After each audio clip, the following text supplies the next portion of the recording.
Hi, my name's Phil. I like talking about politics, and in this video, now that it seems official that Brexit standards checks on imports will be delayed once again, I'd like to discuss what exactly the plan seems to be and why it was not credible to impose those checks this summer. But first, if you'd like to be notified of daily news in politics, please subscribe to the channel and click the bell notification icon. So a little aside actually before I get started.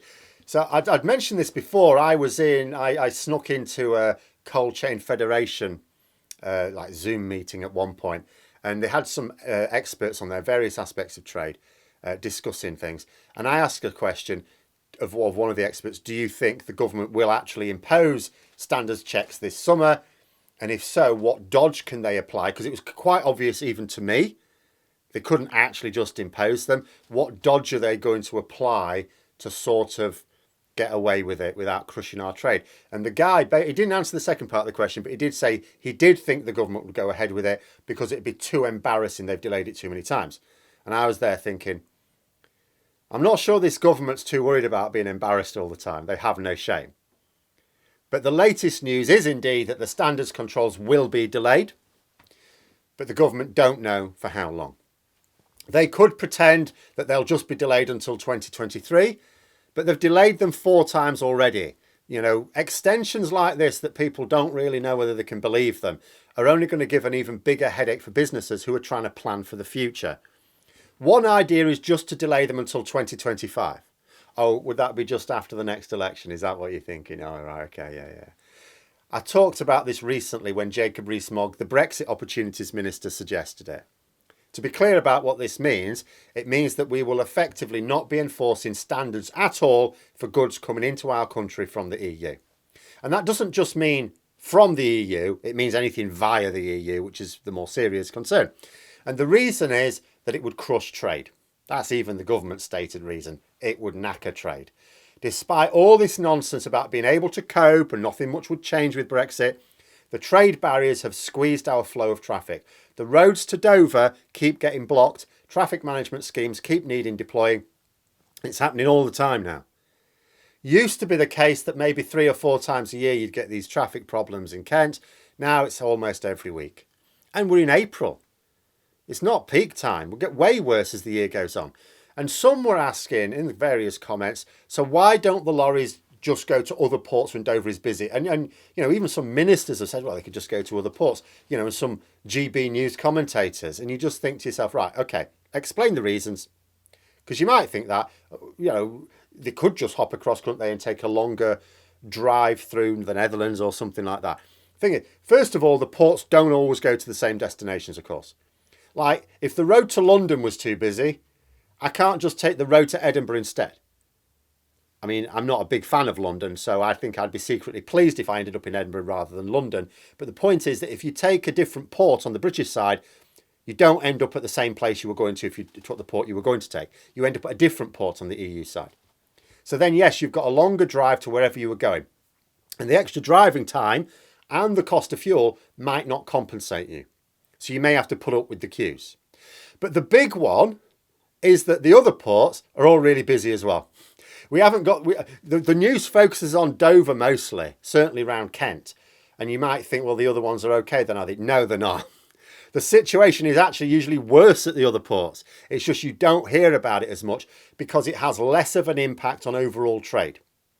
Dover is by far and away our most important trade port as an individual port. Dover also mostly has shorter queue times than other major ports around the country. Because it's such an important port, a lot of infrastructure was built up there. Dover usually has a queue time of about 4 hours. Sometimes I'll show how it's when it's really bad, it's much longer than that. But the typical time these days, since Brexit, is 4 hours. Yes, there's the lorry park wait on top of that. But that's often at most a few hours. It gets way worse when the problem's built up. Last week, at one point, it was 73 hours.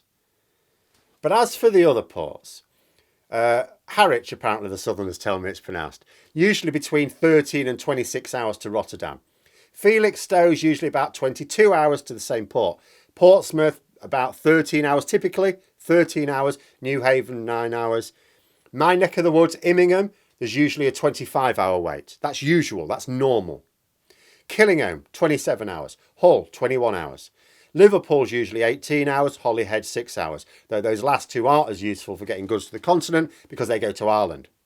So the usual times are still better for Dover than they are for other ports. If you look at the average times, queue times, nowadays since Brexit, it's actually better for Dover than other ports around the country.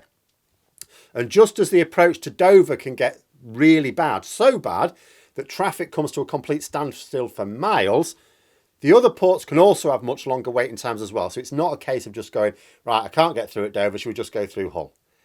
You know, it's just the other ports don't handle as much traffic, so the delays are not as newsworthy. The bottom line is we don't have the port capacity to cope with the level of trade friction that we've imposed on ourselves. It's really that simple. We did nothing to expand our capacity. There's limited scope to expand it, quite frankly. It's not actually possible to expand it enough to compensate for the extra checks and delays now. Geography has some part to play in that. You can't just expand Dover, for example, unless you dynamite a lot of the outskirts of the country. I don't know how feasible that is. I'm guessing not at all. You know, but we could have done better.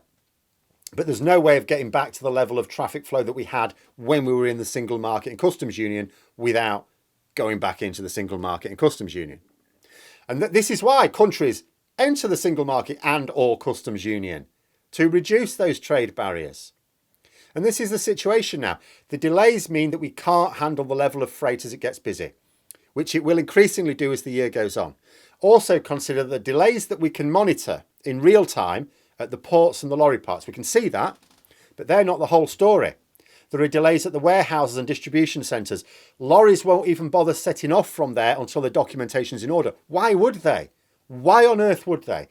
From their point of view, they don't want to make a journey until they've got everything ready. And this is way more documentation that was needed before. So the delays at warehouses will be much greater than they used to be as well. You know, wherever you look in the supply chain, you've got delays that weren't there or weren't as bad before. Then consider this. So, seeing quite a few people in logistics raising the same issue, having an issue with something that needs taken across the border, but it's the weekend and the issue can't be sorted because the agents who need to deal with it only work office hours. So if you have an issue outside of those hours, you're having to wait for that issue to be solved until you're back into office hours. You've got a problem on Friday evening. It's not getting dealt with until at least Monday morning. You better hope it's not a bank holiday. That means you're held up all weekend. So when you consider all this, it becomes easy to understand why the government have, for a fourth time, delayed standards controls for imports. We do not have the capacity to manage the trade barriers that are already implemented. But we're a long way off actually implementing all the trade barriers that Brexit demands. And for those who don't mind if the government never implement them, and they don't care about our international reputation for failing to do so, consider what it means. It means we're not checking what is passing across our border. All that about controlling our borders, we're not doing that. Weren't Brexit supporters demanding tighter border controls? We've got looser ones. We're not carrying out the checks necessary to make sure people are paying the correct import duties. So smugglers are depriving the public purse of billions of pounds that we will have to compensate with higher taxes and poorer public services. We're not carrying out standards checks, so we risk safety issues with animal-based imports. Vets and farmers have already expressed alarm at the risk we are taking in importing animal diseases from elsewhere. People may wonder why. Well, you know, if we didn't carry out those checks when we were in the EU, why does it matter now? And nothing's really changed, has it? The checks were carried out. They just weren't all carried out at the British border. The checks are carried out at the first single market port the goods arrive at. So a lot of our checks were done for us by other members of the single market. Now they're not. If the goods hit a single market port, but they're just been passed on to Britain, they're not actually entering the single market, no one cares. They're not going to waste their time. So we need to carry out all of those checks now, whereas it was portioned out before. And we're not doing that. And the longer we delay, the greater the risk. But if we implement those controls, we knacker our ability to import food and medicines, as well as everything else. At the end of the day, it's probably logical to take the risk of serious disease sweeping our own livestock or unsafe food than it is to have no food at all. If we had implemented those standards controls this July as planned, I say as planned for the third time. It was supposed to happen last January, sorry. The shortages in the supermarkets of Britain would have made last year look minor by comparison. Speaking of which, I do not yet know what's supposed to be different this year that means those shortages won't happen again without these standards checks. I mean, we didn't have them last year either. Didn't even have the customs controls, and we still had empty shelves. In fact, I've already seen people reporting shortages of fresh fruit and vegetables in quite a lot of supermarkets around the country. Again, it's not hard to follow the link between cause and effect. If we're lucky, our failure to apply standards checks won't meet with disaster. We might get away with it. It's a luck-based thing. You know, it's like you can smoke 10 cigarettes a day, you might never get lung cancer, but you're risking it. It still represents a blow to British businesses and therefore jobs, of course. The result of this policy is that British exporters face full controls in trading with other countries. But EU businesses get away with a much easier ride when exporting to Britain. End result, these policies are really good for the EU.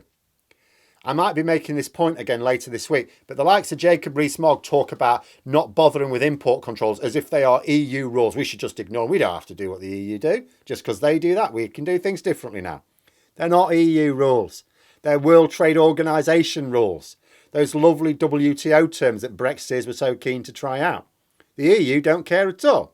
In fact, not applying import controls is brilliant for them. It means EU businesses have less red tape, lower costs when selling to Britain. Absolute bargain for the EU. If any major market complains about our behaviour in the future with regards to this, it won't be the EU.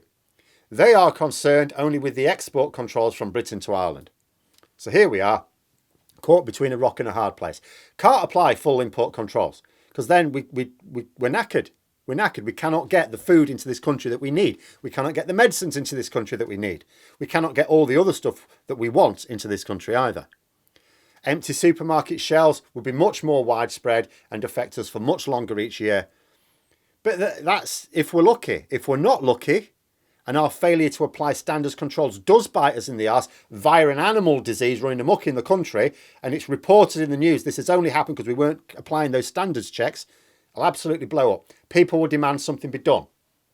And it's just possible that someone may have to tell them there's nothing we can do.